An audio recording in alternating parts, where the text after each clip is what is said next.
इंदौर में आज मीडिया से रूबरू हुए मंत्री कैलाश विजयवर्गीय ने विभिन्न राजनीतिक मुद्दों पर अपनी राय रखी, जहां उन्होंने सिद्धारमैया को लेकर हाई कोर्ट के निर्णय को लेकर कहा कि सिद्धारमैया घोषित भ्रष्टाचारी हैं, जिन्होंने जितना भ्रष्टाचार किया है उतना भ्रष्टाचार किस देश के किसी भी दूसरे मुख्यमंत्री ने नहीं किया होगा। और अब तो कोर्ट ने भी उन्हें भ्रष्टाचारी मुख्यमंत्री का सर्टिफिकेट दे दिया है, इसलिए नैतिकता के आधार पर उन्हें इस्तीफा दे देना चाहिए। देखिए, ऐसा है कि सिद्धारमैया घोषित भ्रष्ट सीएम रहे हैं। उन्होंने जितना भ्रष्टाचार कर्नाटक में किया है, मैं नहीं समझता कि देश में किसी दूसरे मुख्यमंत्री ने किया होगा। और कोर्ट ने भी उनको सर्टिफिकेट दे दिया भ्रष्टाचारी मुख्यमंत्री हैं इस बात का। अब मुझे लगता है थोड़ी सी भी नैतिकता हो तो उन्हें इस्तीफा दे देना चाहिए। वहीं कश्मीर मुद्दे को लेकर कहा कि इस मामले में कांग्रेस का चेहरा बेनकाब हो रहा है और देश की जनता को अब विचार करना चाहिए कि देश में धारा 370 की आवश्यकता है या नहीं।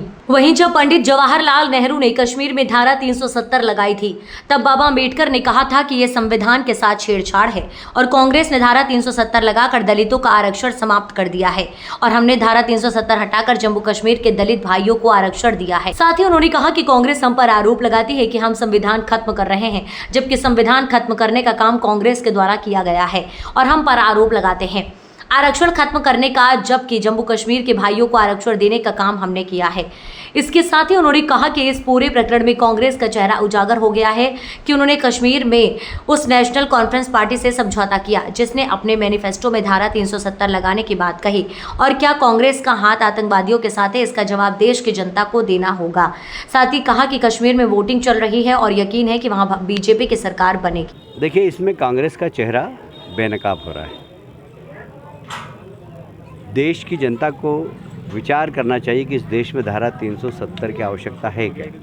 जब पंडित जवाहरलाल नेहरू ने धारा 370 लगाई थी, जब बाबा साहब अम्बेडकर जिंदा थे, उन्होंने कहा था कि नहीं, ये संविधान के साथ छेड़छाड़ है।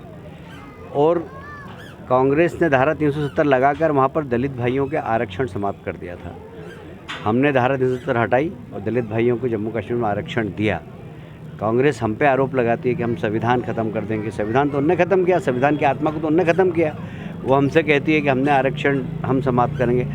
जम्मू कश्मीर के दलित भाई को आरक्षण हमने दिया धारा 370 हटा के। अब चल नहीं कह रही कि सुपड़े में छेद है, तो ये बहुत दुर्भाग्य की बात है।